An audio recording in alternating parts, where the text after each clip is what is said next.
आज या दीनदयाल उपाध्याय प्रशिक्षण महाअभियान 2026च्या निमित्ताने जालना शहरातील दोन्ही मंडळांच्या अभ्यास वर्गासाठी प्रशिक्षण वर्गासाठी आपण या ठिकाणी जमलेलो आहोत। सर्वप्रथम मी भारत मातेला वंदन करतो। त्याचप्रमाणे डॉक्टर श्यामाप्रसाद मुखर्जी व पंडित दीनदयालजी उपाध्याय यांच्या पावन स्मृतींना अभिवादन करतो। खरं तर दादांचं ऐकल्यानंतर कोणाचं ऐकावं अशी माझी मानसिकता कधी होत नाही, पण पक्षाने जी व्यवस्था दिलेली आहे त्या व्यवस्थेप्रमाणे आपला कार्यक्रम पुढे नेणं आपलं परम कर्तव्य आहे। प्रशिक्षण का घ्यायचं हे दादांनी आता आपल्याला सांगितलं। आदरणीय माजी आमदार कैलास गोरंट्याल साहेबांनी आपल्या प्रस्तावनेमध्ये आणि आपल्या निवेदनामध्ये भारत सरकार आणि महाराष्ट्र सरकारच्या विविध योजना आपण लोकांपर्यंत पोहोचवण्याचं काम प्रत्येक भारतीय जनता पार्टीच्या कार्यकर्त्यांनी कसं करायचं याचं अतिशय सुरेख मार्गदर्शन या ठिकाणी केलं। आता माझा विषय आहे, दादांनी जो भारतीय जनता पार्टीचा इतिहास सांगितला त्या इतिहासाचा इतिहास थोडक्यात, त्या इतिहासामागचा विचार, त्या इतिहासामागचं तत्वज्ञान काय आहे हे आपल्या समोर मला या ठिकाणी मांडायचं आहे। या ठिकाणी वर्गाच्या उपस्थित असलेल्या आदरणीय अध्यक्ष सुषमाताई खरात, आदरणीय माजी आमदार गोरंट्याल साहेब, उपस्थित सर्व प्रशिक्षणार्थी कार्यकर्ता बंधूंनो आणि भगिनींनो, खरं तर राजकीय कार्यकर्त्याला प्रशिक्षण देणं, एक तर प्रशिक्षण देणंच आजच्या काळामध्ये फार मोठी अवघड गोष्ट होऊन बसली आहे आणि त्यातही राजकीय कार्यकर्त्याला प्रशिक्षण देणं म्हणजे अतिशय अशक्यप्राय अशी गोष्ट आहे।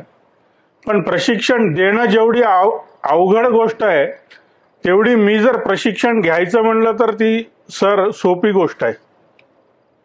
देणं अवघड आहे पण प्रशिक्षण घेणं अवघड आहे, सोपं आहे। तेव्हा जाताना इथून आपण काय करून घ्यायचं याची मनामध्ये आपण जर कल्पना केली, थोडी त्या पद्धतीनं मनाची बांधणी केली आणि आपण विद्यार्थ्याच्या भूमिकेमध्ये जर या प्रशिक्षण वर्गामध्ये असलो तर निश्चित या प्रशिक्षण वर्गाचा लाभ आपल्याला घेता येईल। आता आपण दादांच्या तोंडातून अनुभव ऐकला की तसं त्यांना डायरी ठेवावी लागायची, कसं ते प्रशिक्षणामध्ये राहायचे, आधी कसे कार्यकर्ते होते, सांगितलेलं काम करता करता कशी एक एक जबाबदारी वाढत गेली आणि ती जबाबदारी त्यांच्या केंद्रीय मंत्रिपदापर्यंत गेली, प्रदेशाध्यक्षापर्यंत गेली।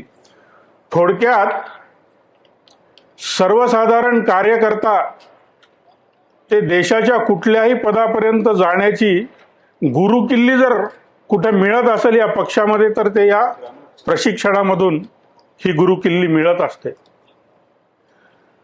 आणि आपल्याला तर आता येणाऱ्या काळामध्ये भारताला विश्वगुरु म्हणून पाहण्याचा आपण संकल्प केलेला आहे। आपण तशी मांडणी त्या पद्धतीनं चालू केलेली आहे। पण आपल्याला विश्वगुरु व्हायचंय कशासाठी? आपल्याला काय एखाद्या जगामध्ये कुठेतरी एक मोठं सिंहासन आहे, तिथं जाऊन बसायचंय आणि सगळ्या जगाला आशीर्वाद देत फिरायचंय, ह्याच्यासाठी आपल्याला विश्वगुरु व्हायचंय? नाही। आपल्याला कल्पना आहे की माझ्या भारताची संस्कृती, माझ्या भारताचं तत्वज्ञान, माझ्या भारताकडे असलेली आर्थिक नीतिमत्ता, आर्थिक विचारसरणी, राजकीय तत्वज्ञान, सामाजिक तत्वज्ञान हे एवढ्या उच्च प्रतीचे आहे, ज्या भारताने जगाला वसुधैव कुटुंबकम अशा पद्धतीचा मंत्र दिला, ज्या भारताने जगाच्या विश्वशांतीचा मंत्राचा जाप केला, त्या भारताला विश्वगुरु याच्यासाठी व्हायचंय कारण आपल्याकडे असलेल्या प्रत्येक चांगल्या गोष्टीला आपण समोरच्याला दिलं पाहिजे। ही भारताची मूळ संस्कृती आहे। आपल्याकडे असलेलं देणं म्हणजे संस्कृती आहे। आता आपण बघा या 2-3 वाक्यांमध्ये आपण आणि जग कुठं आहे, आपल्याकडं असणं आणि ते असलेलं देणं म्हणजे संस्कृती आहे। आपल्याकडं असलेला आपणच राहू देणं आणि त्याचा उपयोग करणं म्हणजे ती वृत्ती आहे, ती कृती आहे, ते संस्कार त्याला म्हणू शकतो आपण किंवा प्रकृती म्हणू शकतो आपण. पण जे माझं नाहीये ते दुसऱ्याचं घ्यायचं ह्याला म्हणतात विकृती. आणि जगामध्ये संस्कृतीचं तत्वज्ञान कोणी दिलं असं तर ते भारताने दिलंय. म्हणून आपल्याला भारताला विश्वगुरु या पदाचा आपण संकल्प केलेला आहे, तो एवढ्यासाठीच की जे जे काय म्हणून चांगलं आहे ते ते म्हणून आपल्याला या देशाला जगाला द्यायचंय. आणि जगालाच काय, जगातल्या प्रत्येक मानवाला द्यायचंय, जगातल्या प्रत्येक सजीवाला द्यायचंय. हा भारताच्या संस्कृतीचा संकल्प आहे. खरं तर ह्या सर्व गोष्टी आपण करत असताना थोडा आपल्या राजकीय इतिहासाचा तर अभ्यास केला. फार पूर्वी नाही जायचं आपल्याला, स्वातंत्र्यापासूनच आपण घेऊ अगदी 2 मिनिटात. स्वातंत्र्य ज्यावेळेस आपल्याला मिळत होतं, स्वातंत्र्यासाठी जेव्हा देशभर सगळेजण आपापल्या पद्धतीनं लढा देत होते, कोणी जहाल मतवादी देत होते, कोणी मवाळ मतवादी देत होते, त्याच वेळेस अनेक जण काहीतरी वेगळे सामाजिक स्थित्यंतर, काहीतरी दुष्प्रथा भारतातल्या निघून जाव्यात यासाठी काम करत होतं. आपापल्या पद्धतीनं प्रत्येकानं काम केलं. आणि ज्यावेळेस स्वातंत्र्य मिळालं त्यावेळेस तत्कालीन राज्य व्यवस्थेकडं, आता आपल्याकडं स्वातंत्र्य मिळाल्यानंतर आपण कशा पद्धतीनं, कुठल्या व्यवस्थेने आपल्या जनतेची रचना लावायची, ज्याच्याकडून सर्व समाजाला, सर्व घटकांना, सर्व नागरिकांना आपल्याला आर्थिक, सामाजिक, राजकीय ते शेवटच्या माणसापर्यंत, प्रत्येक जणापर्यंत आपल्या योजना पोहोचवता येतील. मग त्यावेळेस काही जण इंग्रजीतून शिकून आलेले होते, इंग्रजांचं मोठं मनावर प्राबल्य होतं. त्याचप्रमाणे रशियामध्ये नुकतीच क्रांती झाली होती, रशियामध्ये कम्युनिझमचं एक जगामध्ये. त्यावेळेस ज्याला आज आपण आपल्याकडं मार्क्सवादी कम्युनिस्ट पार्टी ज्याला म्हणतो, भारतीय कम्युनिस्ट पार्टी ज्याला म्हणतो, त्या कम्युनिस्टांचं वारं, त्या कम्युनिस्ट विचारांचं वारं त्यावेळेस होतं. त्याला आपण समाजवादी रचना म्हणतो. त्याच वेळेस भांडवलशाह असलेल्या इंग्रजांचं, युरोपियन लोकांचं किंवा अमेरिकनांचं एक वैचारिक प्राबल्य आपल्या सत्ता राबवण्याच्या दृष्टिकोनातून चालू होतं. आणि त्या काळामध्ये भारत स्वतंत्र झाला. भारत देशाचं आणखीन एक खूप मोठं वैशिष्ट्य आहे. भारत देशाची संस्कृती जेवढी सनातन आहे, हजारो वर्षापूर्वीची, लाखो वर्षापूर्वीची, तेवढीच नवीन भारत देशाची राजकीय व्यवस्था जी संसदीय लोकशाही आहे. राष्ट्र जेवढं जुनं आहे, जेवढं प्राचीन आहे, तेवढी राज्य व्यवस्था ही नवीन आहे. जगामध्ये अतिशय मोजक्या देशांमध्ये, ज्या हल्ली 75-50 वर्ष झालेले आहेत, 60 वर्ष झालेले आहेत, अशा मोजक्या देशांमध्ये भारताचा नंबर लागतो की जिथे संसदीय लोकशाही अगदी अलीकडल्या काळात सुरू झाली. मग ह्या संसदीय लोकशाहीमध्ये म्हणजे थोडक्यात ते कम्युनिस्ट आणि भांडवलशाही राबवणं भारतात म्हणजे असं झालं की त्यावेळेसच्या राज्यकर्त्यांना वाटलं की अरे, रशियनांचं ती फर कॅप, तर फर कोट, युरोपियन लोकांची फर कॅप, फर कोट हा खूप चांगला आहे, हा चांगल्या प्राण्यांच्या केसांपासून बनवलेला आहे, अतिशय उत्तम दर्जाचा आहे आणि जगामध्ये याला वाटून द्या. अहो, पण तो फर कॅप जो रशियातल्या थंडीसाठी होता, जो इंग्लंड मधल्या थंडीसाठी होता, तो आमच्या जालन्यामध्ये कसा चालेल बरं? आमच्या जालन्याचं आमची काही संस्कृती आहे, आमच्या देशाची काही संस्कृती आहे, आमच्या देशाची काही आर्थिक व्यवस्था आहे, आमच्या देशाची काही शैक्षणिक व्यवस्था आहे, आमच्या देशाची काही न्यायिक व्यवस्था आहे, आमच्या देशामध्ये असलेल्या संत परंपरांची काही लावून दिलेली व्यवस्था आहे. त्या व्यवस्थांच्या पार्श्वभूमीवर रशियाचा फर कॅप आणि फर कोट कसं चालणार? दुसरं उदाहरण द्यायचं म्हणजे थोडक्यात काय, ऊस कुठं लावतो आपण? बागायती जमिनीत, जिथं 12 महिने 18 काळ पाणी असेल तिथं ऊस येतो. ते बेनं टाकलं की तिथं येतो. पण भरड जमिनीवर ऊस लावायचं काम जर केलं तर तो देईल का ऊस? नेईल का कारखाना? ते जनावराला खाण्या इतकं गवत बी तिथं येणार नाही. त्याच पद्धतीनं आपण केलेल्या प्रयोगाचं, जे कम्युनिस्ट विचारसरणीचा प्रयोग भारतामध्ये झाला, समाजवादी विचारसरणीचा प्रयोग भारतामध्ये झाला, ज्या भांडवलशाही विचारसरणीचा प्रयोग भारतामध्ये झाला, तो प्रयोग करत करत शेवटपर्यंत फेल झाला आणि आता तो कम्युनिस्ट पक्ष शेवटचे आजके भारतामध्ये देतोय केरळच्या येणाऱ्या निवडणुकीनंतर, तिथंही तो राहणार नाही.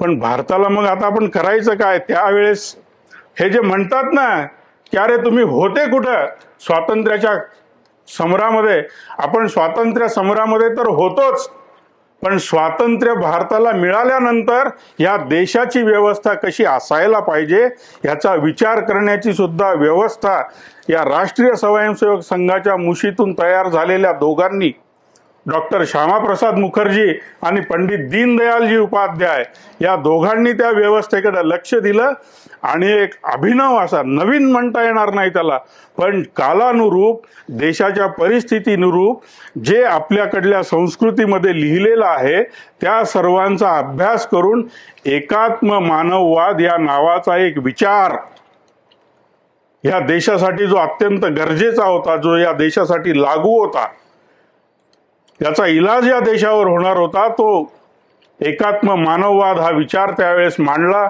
1965च्या पहिल्या जनसंघाच्या अधिवेशनामध्ये तो विचार एकात्म मानववादाचा आपण स्वीकारला. 1985च्या पहिल्या राष्ट्रीय अधिवेशनामध्ये भारतीय जनता पार्टी म्हणून सुधारला. हा एकात्म मानववाद आहे काय हो? आपण नावाचा जरी अभ्यास केला ना मित्रांनो, तरी आपल्याला सगळं कळून जाईल एकात्म मानववाद काय. एकात्म मानववाद, एकात्म म्हणजे सगळं एकत्र, इंटिग्रल, मानव, ह्युमन, जगातील यच्चयावत माणसांचं, मानवाचा विचार करून त्याच्या प्रगतीसाठी, यच्चयावत म्हणजे शेवटच्या लाईनीतल्या शेवटच्या माणसापर्यंत त्याला त्या असलेल्या सर्व योजनांचा लाभ त्याला मिळावा, त्याचं नाव अंत्योदय याला म्हणतात. जगामध्ये, भारतामध्ये कुणीही असा राहणार नाही की ज्याला काही मिळणार नाही. सगळ्या जगाने आजपर्यंत विचार केला तो फिट लोकांचा विचार केला, पण या अंत्योदय या एकात्म मानववादाने जे फिट नाही आहेत, जे अनफिट आहेत काही कारणास्तव, त्यांचा सुद्धा विचार या एकात्म मानववादामध्ये केलेला आहे. काय म्हणतो एकात्म मानववाद? 4 शब्द आहेत: व्यष्टी, सृष्टी, समष्टी आणि परमेष्ठी. जीव, जग, जगदीश्वर एवढाच विचार माणसाचा एकट्याचा विचार या जगामध्ये केला तर कदाचित त्याचा विकासाचं रिंगण पूर्ण होणार नाही. पण माणूस ज्या ज्या सर्कलमध्ये राहतो, माणूस राहतो कोणत्या सर्कलमध्ये? घरामध्ये राहतो. घर कोणत्या सर्कलमध्ये आहे? समाजाच्या सर्कलमध्ये घर आहे. समाज कुठल्या सर्कलमध्ये आहे? तो राष्ट्राच्या सर्कलमध्ये आहे. तो सृष्टीच्या सर्कलमध्ये आहे. आणि सृष्टी कुणाच्या सर्कलमध्ये आहे? तर परमेष्ठीच्या सर्कलमध्ये आहे.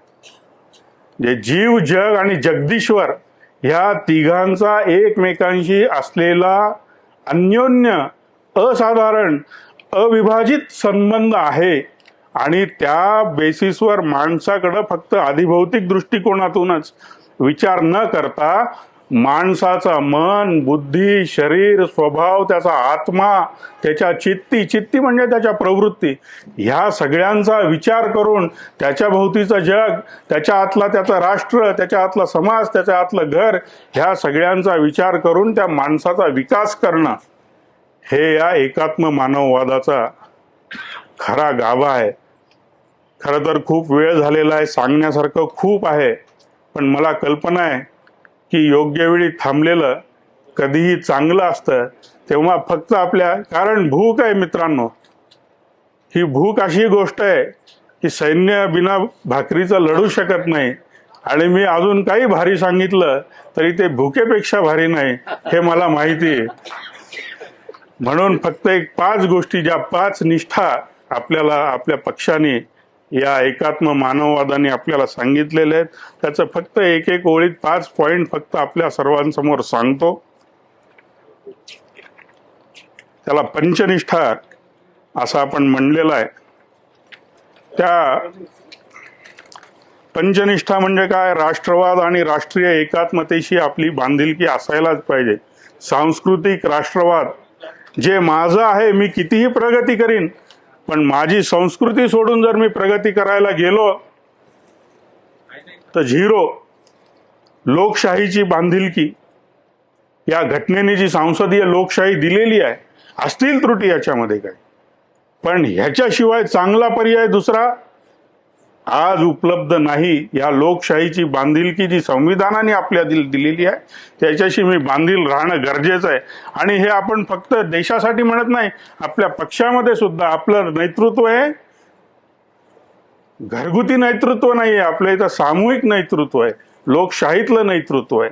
तिसरी गोष्ट समाजवाद, गांधीवादी समाजवादाशी बांधिलकी, म्हणजे गांधीजींनी जो रामराज्याची संकल्पना ज्या पद्धतीनं पाहिलेली आहे त्या संकल्पनेशी आपली बांधिलकी आहे. आणि मूल्याधिष्ठित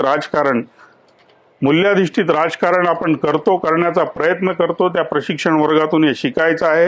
आणि शेवटचं सकारात्मक धर्मनिरपेक्षता, सेक्युलर म्हणजे निधर्मी, सर्व धर्म समभाव, या अर्थाने त्या सेक्युलर शब्दाकडे आपल्याला, त्या सेक्युलरतेकडे आपल्याला पाहायचं आहे आणि त्या दृष्टीशी आपल्याला बांधिलकी ठेवायची आहे.